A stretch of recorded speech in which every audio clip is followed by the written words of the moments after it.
Estamos de volta, pessoal. Segundo bloco com Adriano Rente, pastor fundador da igreja Gravidade Zero, lá de Arujá, São Paulo.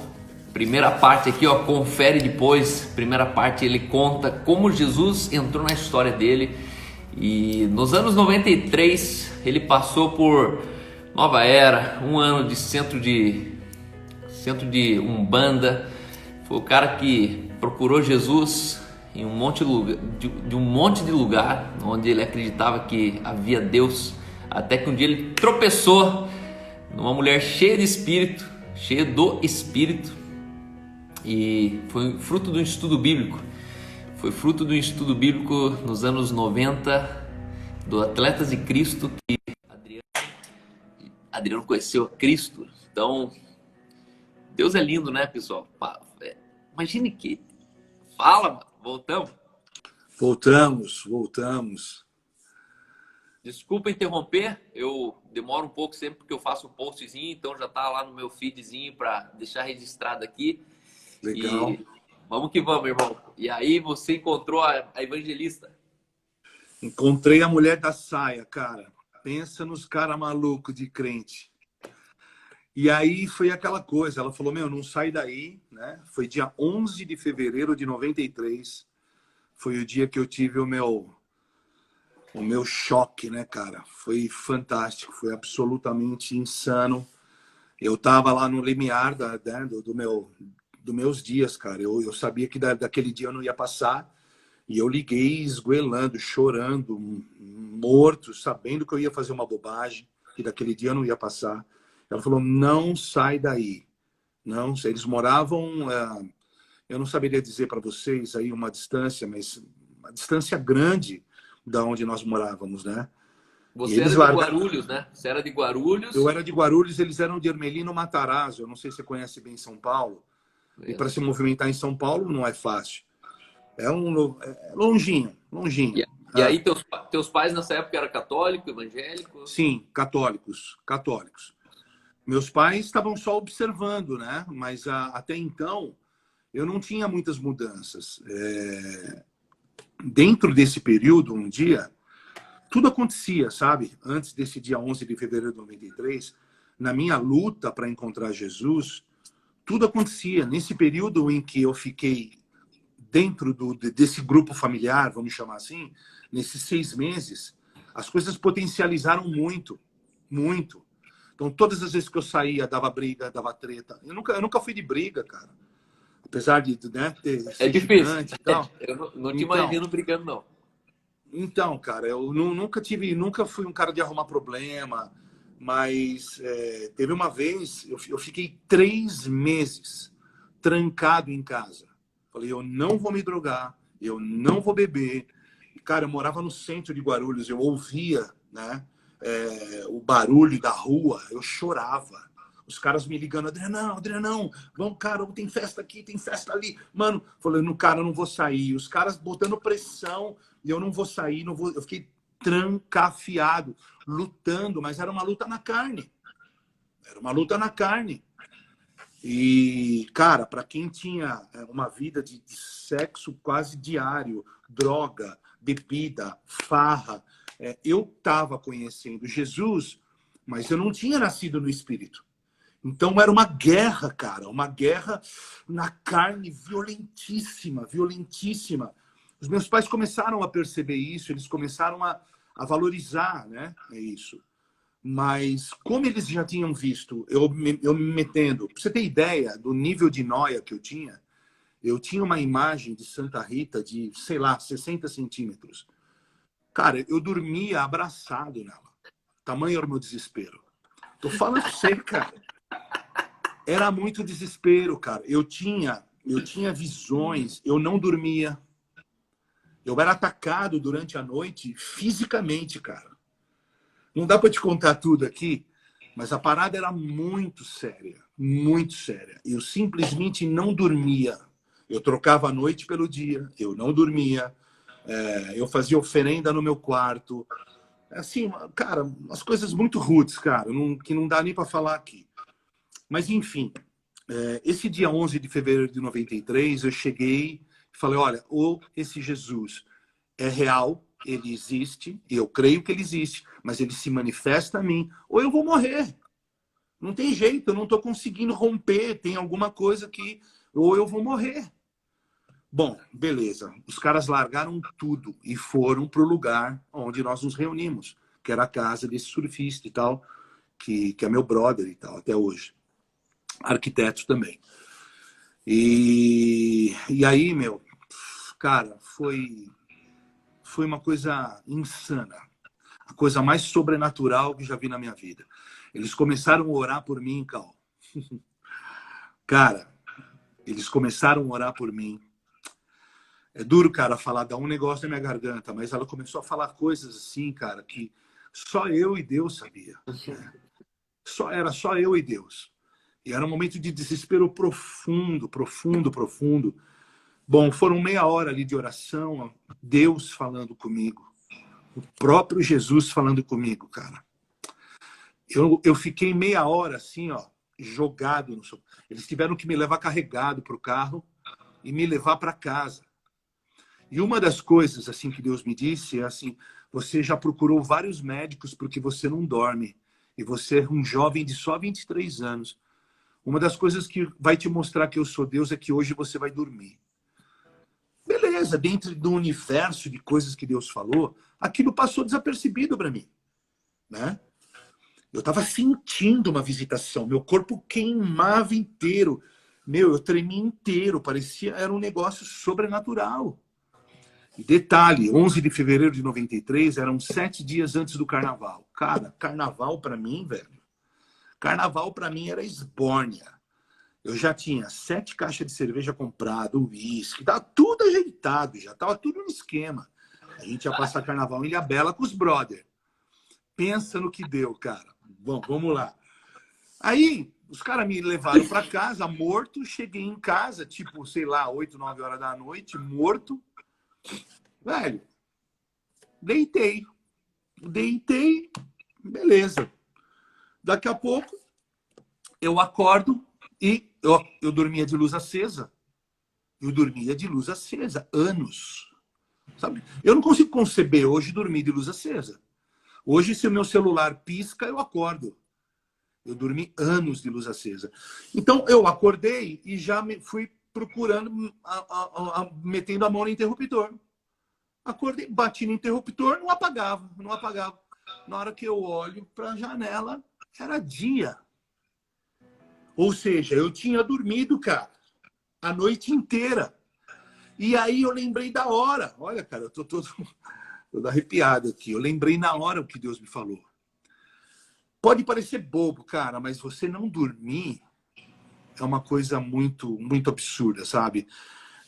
Tanto é que isso é tática para você, para os caras arrancarem confissões, né? Você, privação de sono, você enlouquece, né? Cara, na hora que eu acordei, eu vi o sol. Cara, eu comecei a chorar e gritar dentro do meu quarto. Minha mãe abriu a porta e eu só consegui abraçar e beijar minha mãe. Cara, eu não conseguia, sabe? Eu falei, e aí eu sentia que alguma coisa tinha mudado. Sentia. E aí as orações que eram difíceis e as leituras da Bíblia que eram difíceis. Cal, eu tinha um tapete no meu quarto, assim, dessa grossura. Velho, eu fechava a porta do meu quarto. Na hora que eu ajoelhava, todo dia, foram meses. Cara, eu não orava, cara, eu urrava. Todos os dias, sem exceção. Chovia fogo nas minhas costas. Tinha dias que era um fogo, era água, e eu sentia fisicamente água, eu dentro da água. Aí dias que eu estava dentro do fogo. Eu urrava. E minha mãe estava do lado de fora da porta. Na hora que eu abria sorrindo, ela... Você tá bem, filho? Mãe, eu tô bem pra caramba. Aí, imagina um cara com 23 anos de idade, desse tamanho, meus pais deitavam na cama, eu deitava no meio deles, assim, começava a ler a Bíblia para eles, cara. Velho, foi tão bruto, foi tão brutal, Cal, que no começo meus pais falaram assim, eu acho que esse menino pirou. Mas com o passar dos meses, os caras viram que eu não saía mais, que eu só lia a Bíblia o dia inteiro, Meu Deus. que eu comecei a fazer faculdade de Direito, que eu não saía mais de final de semana, que eu passava o tempo inteiro que eu podia com eles, que eu dava atenção pro meu irmão. Foi brutal. Foi tão brutal, Cal. Foi tão brutal que os meus amigos, os meus brothers, falavam que eu tinha tomado chá de lírio. Tomado chá de lírio, tomado ácido. Cadê o Adrianão? Cadê o Adrianão? Cadê o Adrianão? Porque eu tinha grana, eu tinha carro, a gente estava nas melhores baladas, então todo mundo queria andar comigo, né? Eu não regulava a grana, se tinha grana ia até o fim, é para cheirar, é para cheirar, é para beber, é para beber. Vamos arregaçar. Então todo mundo queria andar comigo. De repente, o cara que era alegria parou, careteou. Meu, cadê o Adrianão? Não, o Adrianão virou padre, virou padre. Bom, resultado, cara, resultado. Depois de um ano, sei lá, 90% dos meus amigos se converteram. 90%. E ao longo dos anos, quem não se converteu, morreu. Infelizmente. Quem não se converteu, morreu, velho. De verdade. E não foram poucos, cara. Sei lá, meia dúzia fácil, te conto aqui que eu lembro. Cara, pessoas brilhantes, caras sensacionais, sabe? Foi muito brutal. Foi muito brutal. E aí foi essa paixão, né? Esse fogo, essa loucura, essa doideira. E os meus pais, caramba, mano, foi muito doideira, cara. E aí logo em seguida, um ano depois eu conheci a Ariane. Eu também estava clamando, estava orando, né? Falei, olha, e detalhe, cara, olha só que loucura também. Porque quando eu conheci Jesus, eu falei, pai, a partir de hoje eu não vou sofrer mais na mão de mulher. Eu não vou, cara. Eu não quero mulher nenhuma. Eu só quero agora a minha esposa. E aí eu fiz uma lista. E foi a evangelista que me ensinou. Adriano, você vai fazer uma lista. Fala tudo o que você quer na sua esposa. Aí eu falava, olha, eu quero uma mulher assim, assim, assim. Escrevi tudo, cara. E todo dia eu orava. Minha mulher vai ser assim, assim, assim, assim, assim, assim, assim. Velho, o que aparecia de mulher na faculdade, mano. Mano, teve uma parada que eu saí com um amigo que a mina veio, me agarrou, me deu um mata-leão. Eu, não. Pô, mano, você é bicha, tal. Eu falei, velho, eu não vou sair com ninguém, não quero, mano. Você tem que me respeitar. Hein? Então, até por bicha eu passei, velho. Mas passei feliz. Bichão, hein, mano? Que bichona de 1,92 m, mas passei feliz, velho. E aí, quando eu conheci a Ari, cara, foi tudo e muito mais, né, cara? Porque aí eu saltava de alegria, cara. A gente se conheceu na faculdade, ela é uma menina pura, com estereótipo totalmente avesso do que a gente vê por aí, né? Uma menina que não usava maquiagem. Não tô falando contra a maquiagem, contra nada disso. Tô falando que ela era uma menina, ela era pura, né? De jeans, camiseta Hering, aquela beleza natural, né? Aquela menina de família. E ela estava passando por uma situação delicadíssima na casa dela. E, cara, foi bombástico, sabe? Foi muito lindo. A nossa história é muito linda. A conversão dela é muito linda, né? Muito linda. Muito forte. E aí, foi isso aí, cara. Para encerrar esse ciclo, fechei a faculdade com chave de ouro, fechei com 10 da minha banca. Cara, meus pais, foi uma baita honra, sabe? E uma faculdade que praticamente eu já tinha largado, já não acreditava que poderia fazer. Deus me honrou de tal maneira. Pra você ter ideia, Cal, pode parecer brincadeira. Teve uma matéria chamada Concreto, que é uma matéria que fala só cálculo, né? Você faz o dimensionamento estrutural de um prédio. Cara, o bagulho era muito sobrenatural, era matéria do cão, sabe? Eu fiz essa matéria 9 vezes. Sabe o que é 9 vezes? São 9 semestres, cara. Minha faculdade, que era para ser em 5 anos, foi em 9 anos. Então, assim, Quando eu passei nessa matéria de concreto, eu ia sair assim da sala, o meu professor me chamou. Esse é um outro momento, cara, que me dá nó na garganta, sabe? Porque isso que eu falo de be real, sabe? De vida real, de testemunho real. Mais do que pregar, do que blá, blá, blá, é vida real. Eu era um cara todo fortão, todo bonitão, estereótipo de surfista, tal. Tava sempre, né, no meu sítio, lendo Bíblia, sempre moreno, tal. Com Jesus. Quem olhasse para mim não ia falar, meu, esse cara é um crente. Não. Mas a minha vida falava. Meu, na hora que eu fui levantar, Cal, o professor me parou. Na hora que eu passei por ele, ele me parou, botou a mão no meu peito. Adriano, cara, me fala o que aconteceu com você. Eu tô há 9 anos, a gente é amigo, eu tô aqui com você. Você fez essa matéria nova. Alguma coisa aconteceu com você. O nome desse professor era Alves. Professor super respeitado, super sério.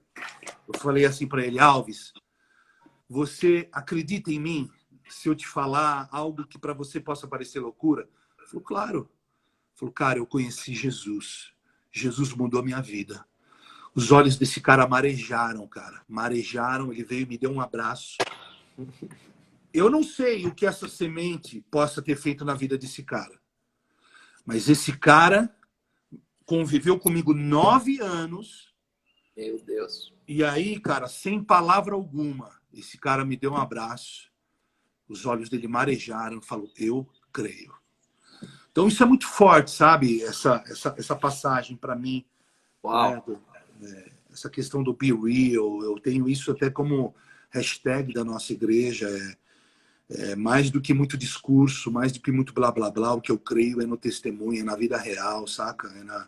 É na vida simples, vivida dia a dia, é no Cristo de dentro para fora, se manifestando, se revelando, sem roupagem, sem maquiagem, sem véu, sabe? Então, é isso, cara. Se eu pudesse dar um resumo, um breve resumo da minha conversão, e é isso. E daí para frente É o foram outros tipos de loucura, né? contra frutos no argumento, né, irmão? Então, quando a Bíblia diz que pelos frutos o conhecereis, a Bíblia já está dizendo que os protocolos não vão impressionar, né? Eu acredito que a religião ela se concentra no protocolo. O protocolo é muito importante. Mas para É. que é isso? Ah, não interessa por que é, mas é o protocolo. A religião ela é vazia de resultado. A religião ela é vazia de passa ano, entra ano, no final das contas tem um prédio maior, tem uma cidade no Vaticano, tem isso, tem aquilo, mas beleza. E fora isso tem o quê? Não, tem isso aqui. E eu acredito nessa vida, né? Porque Amém. o mundo inteiro está procurando referência. Então, quem quer ser magro, encontra no magro uma referência. Quem quer Uhum. ser bonito, encontra no bonito a referência. Quem quer ser ter uma família, encontra em você um destino de família, uma referência de família. E aí eu sentava ontem com um amigo aqui, eu falava de madrugada o seguinte: qual que é a nossa motivação de querer ser referência? Precisa ser uma intenção pura de querer ser ouvido. Mas a pergunta é, o que você quer falar? No que a gente quer ser ouvido? Por que a gente quer ser real e quer ser visto e quer ser talvez tipo, não, peraí, que esse cara... Porque eu me identifiquei na minha vida, eu sou um cara extremamente exigente comigo mesmo. Extremamente. Para mim, a palavra justiça, estado aprovado daquele que é como deveria ser. E para mim, um dia, com 13 anos, eu tive essa clareza, assim, eu vou viver uma vida justa. Justa significa assim, eu não aceito nem um pouco menos, nem um pouco mais. Eu quero viver no talo de tudo, tudo que é direito meu. Então, na finança eu quero ser em primeiro lugar, nas famílias eu quero ser em primeiro lugar, na estética eu quero ser em primeiro lugar. Mas para quê, Cal? Qual que é a tua motivação? Eu quero ser ouvido. Eu quero ser ouvido. E aí a pergunta é, mas ouvido em quê? Nessa promoção de justiça social. Nessa capacidade que a gente tem de trazer retidão, trazer para as pessoas, porque isso, na verdade, transforma uma cidade. Isso, na Sim. verdade, pensa só você, assim, ó, esse professor Alves, a mina que te deu o mata-leão, os teus pais, talvez, hoje eles são cristãos, provavelmente são. São, mas eles não praticam, né? Mas são. Sei, mas são cristãos, talvez não são evangélicos, então, né? Dá pra dizer Isso, assim. isso. E aí você olha assim, os 90% dos teus amigos, cara, foi o impacto social que aconteceu a partir de um fato em você. Então, quando eu vejo a igreja se esforçando demais por uma meta de evangelizar, irmão, se evangelizar uma meta, a gente perdeu a lógica. É porque tá faltando essência, né? Tá faltando ser. A gente transforma em ferramenta o que era para ser uma natureza, pô. Exato. Né? Exato. Então, eu fico fascinado por histórias e a tua, com certeza, é mais uma história que eu não conhecia. Fico honrado de... Agora dá para entender muito mais de várias coisas. A maneira amorosa como você é, a maneira... A Flor, que é a tua esposa, tuas filhas, meu irmão. Sou fascinado pela tua casa, velho. Tua casa tem cheiro de Jesus, tem perfume de Cristo. E a minha pergunta aqui é o seguinte: você e a tua esposa sempre provavelmente se encontraram na profissão, se encontraram na faculdade. Como é que foi essa transição de você entender que era tempo de você ser o ministro na tua congregação, né? Você é um cara que fundou a igreja, o Gravidade nasceu em 2013, né? Sim. E esse é o grande mistério. É o grande mistério porque a Inc. nasceu em 2013, Gravidade nasceu em 2013, Hangar nasceu em 2013. E a gente é parte de uma geração, o Brasa Church nasceu em 2013. É verdade. E a gente é parte de uma geração no Brasil que Deus levantou sem a gente se comunicar. Porque você foi em Arujá, o Hangar foi em Dayatuba, eu fui em Curitiba, o Brasa foi no Rio Grande do Sul e a gente só se conheceu depois da caminhada. Sim. E eu vejo que foi um movimento de Deus assim no país, né? É Porque verdade. a partir dali não existia Lagoinha Niterói, não existia Lagoinha tal, não existia Igreja Preta, não existia nada disso. Existia a Igreja Quadrangular, Verbo da Vida, Batista, a Menonita, e a gente foi meio que se sobrevivendo no meio daquilo ali, falando, brother, tem mais, velho. Tem uma igreja do amanhã, tem uma igreja da geração depois da gente, né? Como é que foi essa transição de você sair da igreja regular, entender o teu chamado, o teu ministério e falar, beleza, vamos embora. Vamos que eu assumo aqui. Porque, querendo ou não, alguém te empurrou, né? Um público te empurrou para isso. Você foi aclamado. Né? Existem pessoas à tua volta que falaram, cara, você precisa ser o nosso pastor. E como é que foi esse começo? Na verdade, foi um processo de um tempo. Eu costumo... Não por ser religioso, mas eu creio, eu consigo ver dentro da minha história, dentro da timeline da minha história, um tempo onde 7 anos Deus falou muito comigo e eu refutei, por causa que eu vivia debaixo de um tacão de paternalismo, sabe? Eu vivia muita pressão da religião. Então eu tinha medo. E é interessante quando você fala da questão de 2013, porque houve realmente um romper no Brasil. Eu poderia falar também, eu conversava outro dia com o Gilberto Araújo, você deve conhecer ele, que também rompeu com a sua denominação em 2013 e depois seguiu um caminho dele próprio, né? E quando eu digo seguir um caminho dele próprio, eu não estou falando de independência, não estou querendo falar sobre um aspecto pejorativo, mas falo de um sopro de Deus, né? De um novo Kairos para cada um de nós. O próprio Gustavo Paiva também passou por algo em 2013 similar. Mas, enfim, durante alguns anos, Deus vinha falando comigo, Deus levantava profetas e é interessante que Deus falava assim, olha, eu estou te dando um filho. Eu falava, pô, mas um filho? Eu sou operado, não estou de boa, não quero mais filho. Estou feliz com as minhas 2 princesas, né? Ó, estou te dando um filho. Estou te dando um filho, meu filho. E algumas pessoas diziam assim, olha, eu não te vejo aqui dentro. Cara, eu estava numa denominação grande, segura, né? Mas eu não era feliz. Eu não era aquilo, eu não fazia parte daquilo. E Deus não me queria ali. Deus tinha algo novo para ele fazer. E ele precisava de um vamos usar um termo do evangeliquez, um invólucro, um vaso, sei lá o quê, ele precisava de alguém. Ele precisava de um louco para dizer sim a um projeto que ele tinha no céu. Então, ele precisava de alguém para abraçar uma arquitetura e um desenho que ele tinha no céu. Era igreja, mas era uma igreja com um desenho para alcançar certo tipo de público, dentro da pluralidade do que é a sociedade. Beleza. Tem peixes de águas profundas, de águas rasas, águas doces, águas salgadas. Somos todos de Cristo, mas existe uma pluralidade. Yeah. Nesse meu antigo ministério, isso era inaceitável. Então, eu comecei a ficar estranho dentro do ministério. Eu comecei a ficar com todo o respeito, com todo o amor, com todo o temor e respeito à visão da igreja. Eu comecei a ficar estranho. Estranho em que sentido? Eu comecei a ser pioneiro em várias questões. E quando você é um pioneiro apostólico, você não pode ter medo de correr risco. Você tem que correr risco. Você tem que assumir riscos. Riscos, inclusive, de ser chamado de herege, de ser chamado de bicha, de ser chamado de louco. Você tem que correr o risco, velho. Se você tem uma convicção, você ouviu Deus falar, acabou. Você está cego para o resto. Costumo dizer que quem viu o futuro está cego para o resto.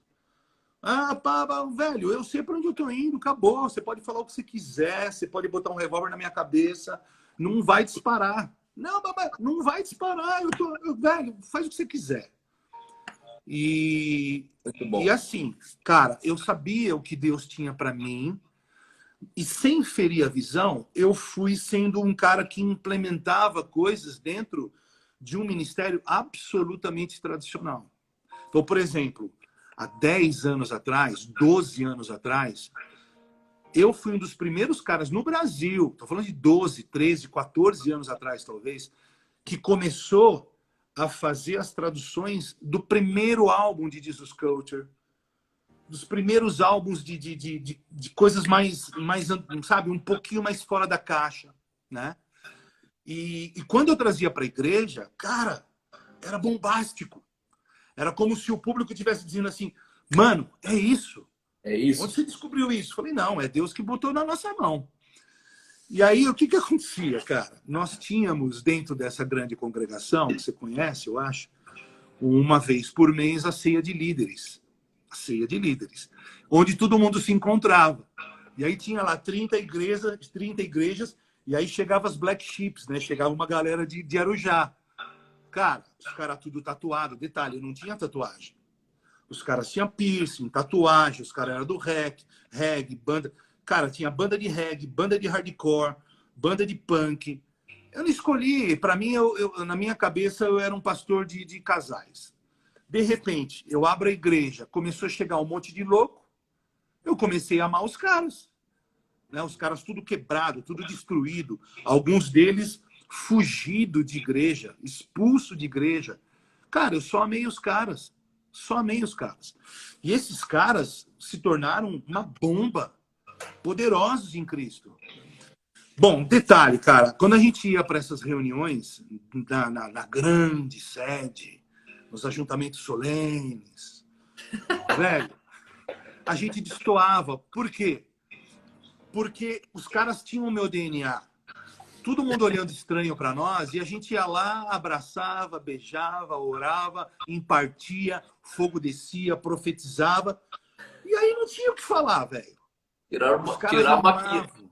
Os caras amavam a igreja de Arujá. Amavam. E aí o nosso louvor começou a despontar. Falei isso para a glória do Senhor, velho. A gente não... Enfim, o nosso louvor começou a ter características muito diferentes do verbo lá. Do verbo, da antiga igreja. Lá. E... e aí, cara, era assim, quando rolava essas grandes ajuntamentos, qual era a banda que os caras queriam? De Arujá. E isso irritava a muitos, irritava os outros. Mas o cabeça, o apóstolo, cara, ele gostava de mim, eu penso isso, ele confiava em mim e tal. Então havia um conflito muito grande, porque ele sabia que aquilo que fluía de nós era puro, era legítimo, era de Deus. Ao mesmo tempo, ele tinha 25 caras querendo me crucificar, dizendo: você é diferente, você é o bola de neve da nossa igreja. Eu falo, cara, para mim, bola de neve, sei lá, é um elogio. Eu não tenho nada contra o bola de neve que os caras fizeram e tal, não vou entrar nesse mérito. Mas começou a ficar muito difícil o convívio, sabe?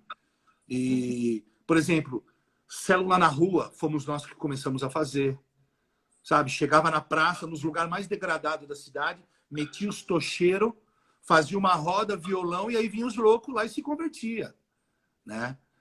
Então, uma série de coisas a gente começou a fazer que, entre aspas, feria a visão. Mas o apóstolo bancou a gente. Bancou. Nesse interim, todo lugar que eu ia, olha, Deus está te dando um filho. E eu, né?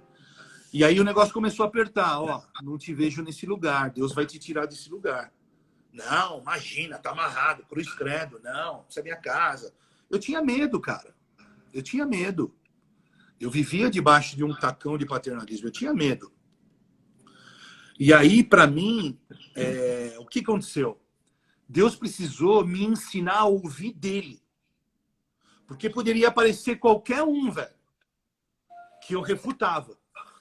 E aí Deus começou a me levar todo dia para o meu secreto.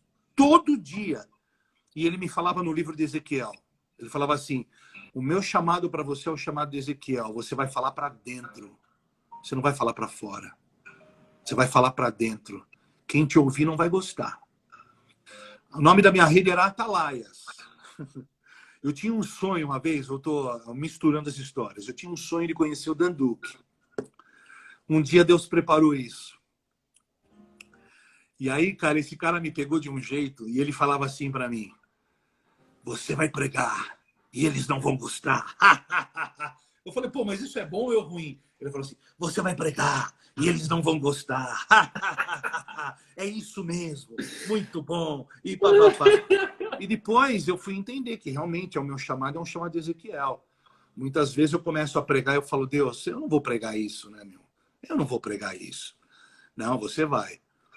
Mas, enfim, eu comecei a ser um atalaia dentro do ministério. Dentro de um fórum adequado, julgo eu. Posso ter errado, certamente errei no processo, mas dentro de um fórum adequado, dentro de respeito, ética, eu comecei a falar dentro do ministério. Comecei a denunciar coisas. Então, o apóstolo, ao mesmo tempo que ele tinha um misto, muitas vezes, de, pô, meu, cara, né? Ao mesmo tempo eu sabia que, meu, eu preciso de você, você está me falando a verdade. Eu não preciso desse consenso burro. Eu preciso de alguém que não dê tapinha nas minhas costas e me fale a verdade. Então, ele é um cara que sempre me respeitou e eu nunca tive medo de ser o primeiro a falar nas reuniões. Velho, uma reunião com 30 pastores, mais 10, sei lá do que, 50 nego, era um pega pra capar, velho. Era uma coisa louca. Era uma experiência ruim, cara. Experiência da religião, sabe? Era pesado, sabe? Sinédrio, sinédrio. Total. Total, velho. Total. Então, não estou cuspindo no prato, não estou falando mal, estou falando de aspectos, do que é a eclésia, né, meu? Então, mas enfim, cara, eu comecei a perceber que Deus tinha uma voz para mim. E que em todo lugar que eu ia, eu começava a receber mensagens: olha, você não cabe aí. Deus tem alguma... Não que eu não caiba no sentido de ser grande. Não, não é isso. Você não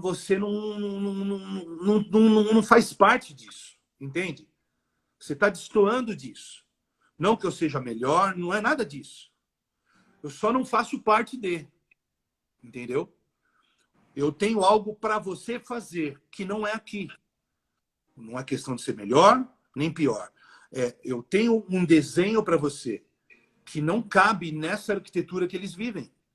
É um outro desenho para um outro povo, para uma outra época. É um novo design. É uma outra coisa. É igreja.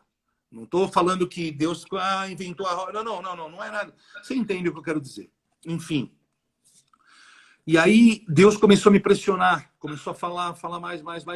No meu secreto, Deus começou a entregar coisas para mim, cara, que eu não era capaz de suportar. Eu tinha encontros, assim, sobrenaturais na minha sala, cara. No meu lugar secreto lá, de coisas que se eu te falar, você vai falar, pô, Adriano, você...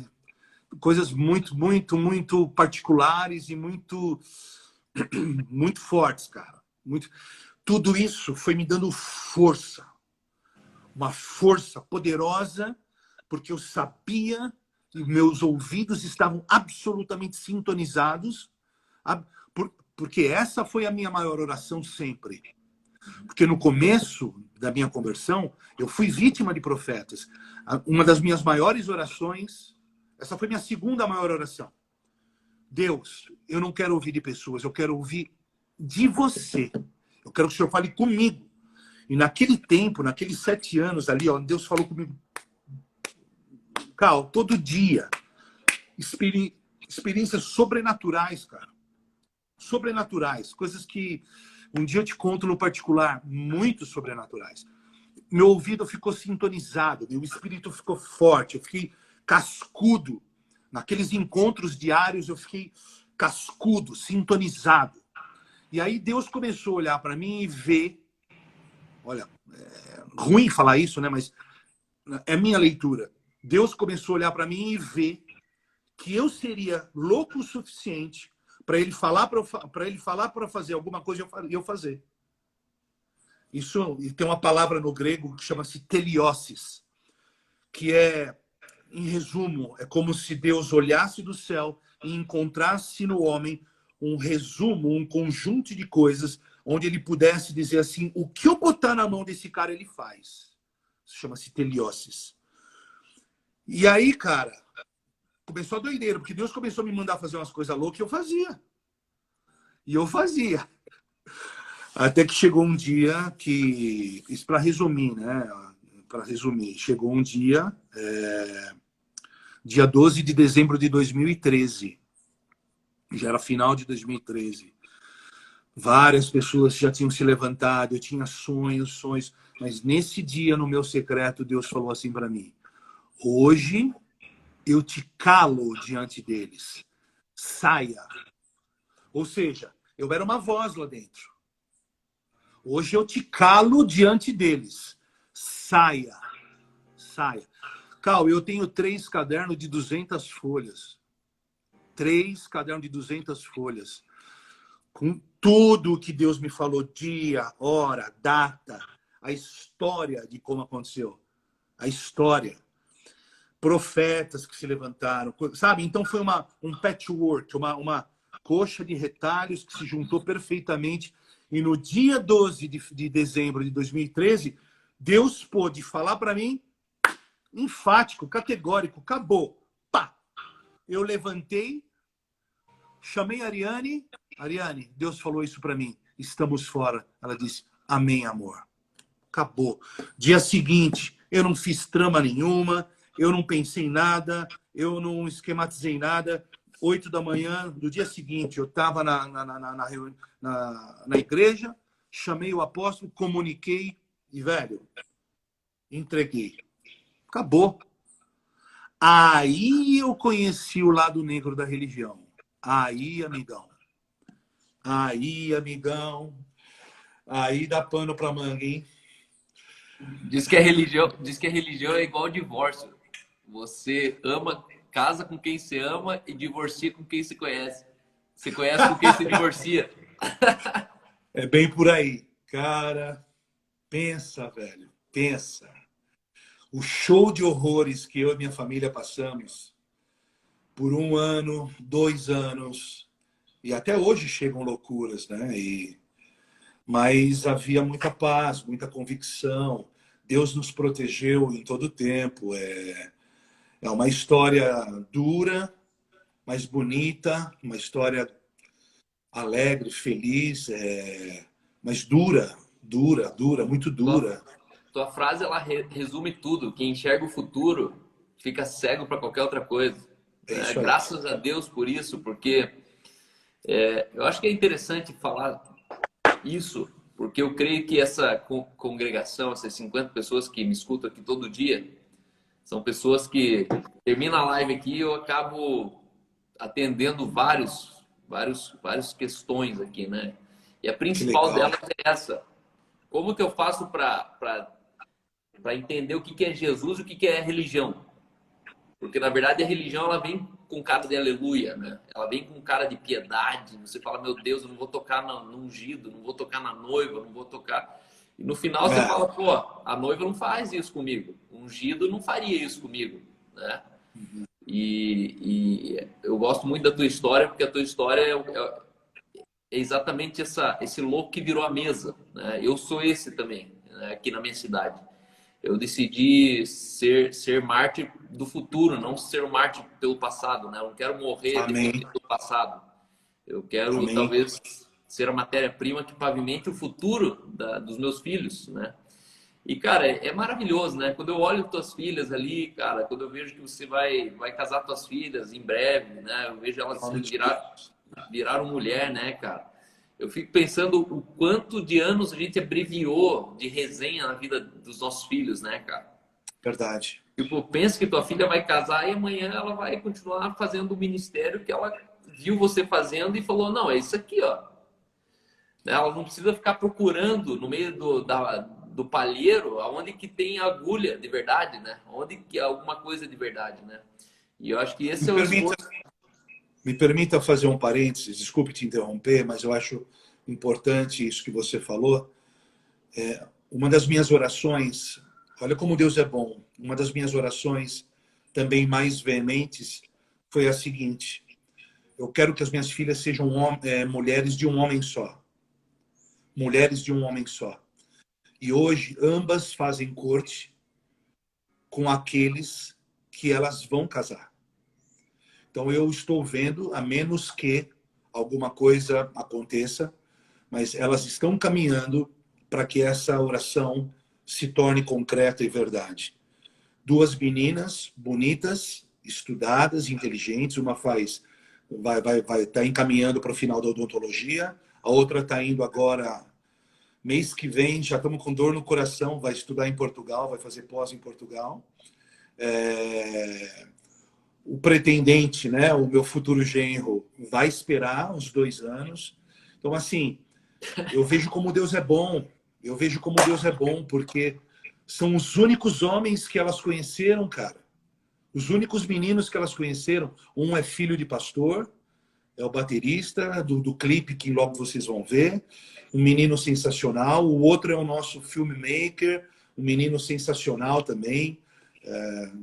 É Deus, cara. É Deus. Desculpe te interromper. E é tão maravilhoso assim, né? Porque meus filhos têm 6, 4 e 2 anos. E hoje eu vejo que a música que eu escuto é a música que eles escutam. Hoje eu vejo que a fé que eu creio é a fé de hoje que eles creem. Antigamente, meu pai tem 84 anos, minha mãe tem 70 e 69. E aí eu olho assim, o evangelho dos meus pais era muito distante da minha realidade. Os hinos que a gente cantava, a tentativa de tentar entender um Jesus de 30 anos atrás, para mim era muito difícil de assimilar, assim. E quando eu olho hoje, esses dias eu fui dormir e tive uma experiência muito profunda com minha filha, porque eu coloco eles para dormir e aí eu canto, e quando eu canto eu falo quem começa orando. Aí um já puxa a oração, e daí minha filha de 6 anos começou a orar, e no meio da oração ela parou e falou: Daddy, I want to say some Bible verse. Eu gostaria de recitar um versículo bíblico. E aí ela citou um versículo bíblico do material de homeschooling que ela faz. Eu não fico... Antigamente tinha esse ego, né, na religião, né, que você tem que ficar ensinando teus filhos a decorar um monte de versículo. O dia que eu entendi que o espírito da Bíblia está dentro deles, não faz sentido decorar o que o autor daquela decoreba está dentro deles. E ela, cara, ela recitou o versículo, brother, sem ter decorado o versículo. Ela entendeu pela aula o versículo. Uau! E aí ela terminou assim, cara, eu fui pro meu quarto emocionado e falei: brother, é esse evangelho que eu creio. É um evangelho que sai de dentro para fora, não é entrochado de fora para dentro. Né? Então, ela não recebeu uma informação exterior, foi uma revelação do interior. Né? E aí muda tudo, irmão. E essa é a Tudo, diferença tudo. do cristianismo para a religião. A religião ela é plástica, a religião é uma cultura do reino que você precisa assimilar e tentar reproduzir. E o reino, na verdade, é uma natureza, está dentro das pessoas e a gente precisa só Exato. florescer, né? Então eu fico fascinado. Mas falando aqui da igreja, qual é o teu sonho ainda em vida? Você é um cara aí, passou os 40 anos esses dias, né? 50, mano. Hã? 50? Meu Deus, eu não sei se às vezes Tô eu me velho. sinto, às vezes aí eu entendo porque eu me sinto mais velho, entendeu? Porque eu ando com os caras igual você, mano, aí não tem como ficar pensando em videogame. Cara, eu vou Mas falar pra você, meu. Esses últimos 2 anos aí eu dei uma envelhecida, foi moído, mas é bom, é bom. A vida é para ser gasta. Cara, sonho. Eu vou falar uma coisa para você. Eu sou um cara muito simples, sabe? Eu, eu não sei se eu tenho assim uma projeção. Eu tenho uma visão de futuro no que diz respeito à pureza da igreja, àquilo que eu quero ser como igreja, mas não projetos, como é que eu posso dizer? Não projetos humanos, eu vou ter X igrejas, eu tenho um negócio assim, eu sonho com aquela cidade. Não, não, não, nada disso. O meu sonho é ser uma igreja pura, de influência e relevância. E quando a gente fala hoje de influência e relevância, muitas das vezes torna-se também essa palavra, usam de maneira errada, né, cara? Relevância é você, meu, abrir a boca e revelar Jesus, né, meu? É você, né, expressar aquilo que há em você, aquilo que você nasceu para ser. Do contrário, isso é um boneco de carne andante, um boneco de carne orgânico. Foi o que Paulo denunciou lá em Corinto. Olha, eu vi homens pneumáticos, homens espirituais, eu vi homens naturais que não discernem nada, mas eu também vi homens carnais. Eu vi saindo da sinagoga homens carnais que só seguem as suas paixões. Cara, tô fora. Ou eu revelo Cristo, ou eu revelo carne. Então, bom, posto isso, eu penso o seguinte: eu quero ser uma igreja de pessoas simples, puras, uma comunidade do carisma, comunidade do amor. Essa é a minha maior oração. Que eu possa amar Jesus sobre todas as coisas e amar a alma dos homens, amar os sectarizados, os pequeninos, os inimigos, amar o homem, amar o homem. Não importa quem seja, o rico, o negro, o pobre, amar o homem. Ser simples, hoje em dia não é fácil, mas eu vejo, aliás, essa é a mensagem que eu vou trazer domingo e eu estava estudando. Eu quero falar sobre a simplicidade de Jesus, sobre a humildade de Jesus. É o cara que não queria aparecer, é o cara que fazia milagres, falou, fala para ninguém não, deixa quieto, né? Não, não, não, deixa quieto. Então eu quero ser essa igreja de verdade, sabe? Da verdade, do be real, do testemunho, sabe? Apesar, né, pode parecer um paradoxo e se você for ver Gravidade Zero nas redes sociais, pô, cara, a gente é meio espalhafatoso, porque nós somos ousados, agressivos, já fomos mais, né? Mas isso também faz parte da minha particularidade como homem, né? E entendo que também tem um pouco do desenho da igreja, porque ser simples é falar a verdade, ser simples é confrontar o sistema, né? Quando todo mundo mente e fala que a mentira é um apaziguador social, você tem a simplicidade de chegar e falar não, a mentira é mentira e só a verdade liberta. Não vou compactuar com isso, ponto, acabou. Né? Não, mas politicamente isso aqui pode fazer... Não, não, sine qua non, pá, imperativo, pá, acabou. É ser simples. Falar a verdade, cara, simplesmente porque a verdade é a verdade. Faz sentido? Não sei se faz sentido isso para ti. Mas, então, assim, eu quero ser uma comunidade simples, cara, de gente simples, gente que ama. Eu quero que as pessoas entrem na igreja e vejam Jesus, cara, sabe? Eu quero que a igreja seja o que aquele grupo foi para mim. Eles me amaram, cara. Eles me revelaram um Cristo É vivo. isso. É isso. Cara, é É o que eu isso. quero. É isso. E se eu, dentro das minhas limitações, na minha parca limitação, puder revelar um pouco de Cristo, pronto, cara. Pronto. Aí a sociedade vai mudar. Porque aonde Jesus chega, tudo muda. Tudo muda. A prefeitura muda, a educação muda, tudo muda. É. Tudo justiça social, nós somos agentes de justiça, porque não somos nós, mas é o Cristo em nós. Enfim, cara, eu não tenho planos mirabolantes, cara. Eu quero ser simples, eu quero ser como Jesus é. Eu quero me parecer com Jesus. E se eu me parecer com Jesus, basta. O resto acontece, cara. Amém. Não sei se respondi tua pergunta, mas é uma resposta bem simples, cara. Bem simples. Uma resposta que tem bastante a ver com as minhas expectativas de futuro. Quanto mais eu vivo igreja, mais eu percebo que a igreja está muito longe ainda de ser igreja. Mesmo plantando um monte de prédio e projeto social em várias igrejas. E agora...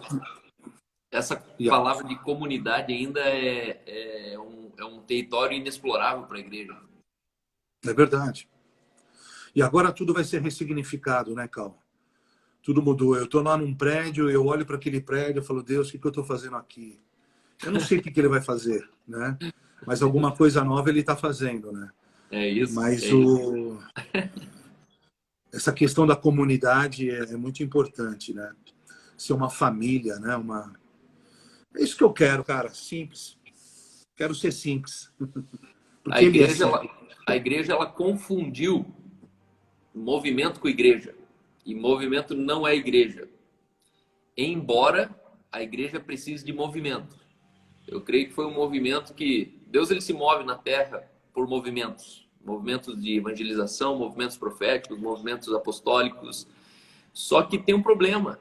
O movimento era a multidão dos 5.000 que Jesus nunca chamou de igreja. Nunca.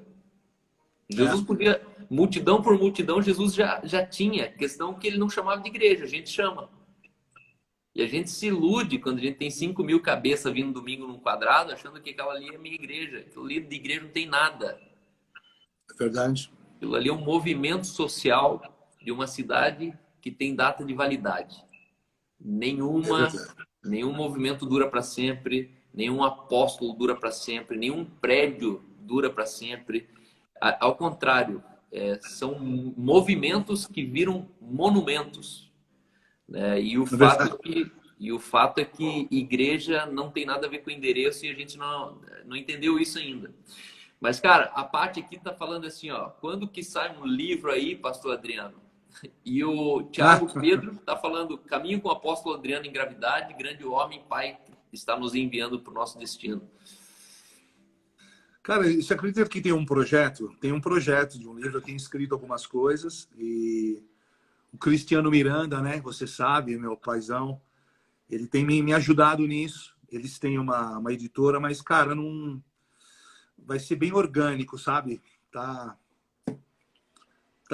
Eu acho que vai acontecer um dia, porque, sei lá, talvez, mas não é um projeto. Então é corrida das tartarugas, que eu tô no mesmo processo, mano. Sabe, não é um alvo, não é um projeto, sabe? Não é um alvo e um projeto. Vai ser orgânico. Tenho 120 páginas escritas, cara, e não consigo puxar fora da gaveta, que eu falo, deixa lá por enquanto. Um dia. É por aí. Um dia sai, né, cara? Mas, irmão, antes de você deixar as considerações finais, quero te agradecer por você ser esse catalisador, ser essa radioatividade em São Paulo, né? Com certeza, onde há um justo Deus, ali é a maioria. E eu sou grato a Deus quando eu encontro em cidades homens justos, porque esse é o tamanho da igreja dentro de uma cidade, é o tamanho de um homem justo que Deus encontra lá. Porque se Deus é por nós, quem é contra nós, né? Você sozinho com Deus é a maioria numa cidade. Então eu fico honrado porque esse é cumprimento da promessa de que nós estamos mudando o país, nós estamos tocando o Brasil para Jesus. E não é não é ganhar a cidade para Jesus, na verdade é devolver Jesus para a cidade. Eu sei que você faz muito bem isso. Obrigado por isso. Por isso que devolver Jesus para a cidade não foi criado ainda sobre a terra um instrumento de medição do que isso significa. Não tem como, é imensurável. Não tem como medir quando a gente devolve Jesus para uma cidade. Porque é um movimento quântico, é um movimento na quarta dimensão, é algo que muda nos pontos cegos que nós nem vimos, né? Jesus, ele curou 10 leprosos, um voltou, mas ele não sabe o que deu dos outros 9, mas deu boa. E uma das coisas que me consola muito no meu ministério é que eu tenho um amigo aqui, um pastor, que ele sempre me lembra e fala assim: Cal, imagine que todos os testemunhos que você escuta é só 10% que voltou para contar, velho. Todos os outros que você não escutou o testemunho, eles foram curados da mesma maneira, eles foram revolucionados pela tua palavra da mesma maneira. E isso me encoraja, porque às vezes a gente lamenta que só um veio, né? Mas na verdade a gente precisa celebrar que na verdade os outros 9 não precisaram vir. Porque um já representou os 9, um já deixou dito que a coisa funciona. Então, eu agradeço a Deus pela tua vida, eu te espero. Eu tenho muita coisa para falar para você, muita coisa. Depois do meu sabático, só para resumir, a Igreja no Cinema, depois de 6 anos, ela nasceu agora em janeiro desse ano. Eram 6 anos que era só gestação. Passamos pela madre, foi um momento angustiante, mas que quando nós estávamos morrendo, nós estávamos apenas nascendo. A gente só descobriu depois. Mas o sentimento era de morte, o sentimento era de sepultura, era um sentimento assim, meu, chega, não dá mais, não quero mais. E Deus, ele surpreendeu a gente. Hoje a gente está vivendo aqui em Curitiba algo, os melhores dias da minha vida, estou vivendo exatamente agora.